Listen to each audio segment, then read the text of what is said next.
నెరవేర్చిన సర్వ సౌభాగ్యములు పుత్రాభివృద్ధులు కలిగి సుఖంబుగా నుందురు.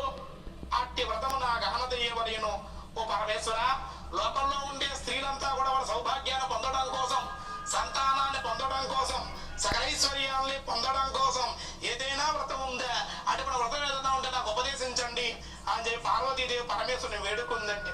స్త్రీలకు పుత్రాభివృద్ధి ఓ పార్వతి, స్త్రీలకు పుత్రాభివృద్ధి సంపత్తులు కలుగజేసడి వరలక్ష్మీ వ్రతం మనకు వ్రతంబు గలదు.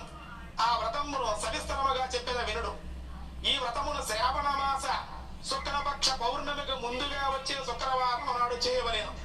మన వాళ్ళకు తెలియక శ్రావణ మాసంలో ముందుగా వచ్చే శుక్రవారం మొదటి శుక్రవారం చేసేస్తారు. అలా కాదు, పౌర్ణానికి ముందుగా వచ్చేటువంటి రెండో శుక్రవారంలో చేయాలన్నమాట. వ్రతమును చేయవలేను అని నన్ను అంత పార్వతీదేవి ఇట్లని, ఓ లోకారాధ్య, నీవు ఆనతిచ్చినట్లుగా వరలక్ష్మి వ్రతమును ఎట్లు చేయవలేను?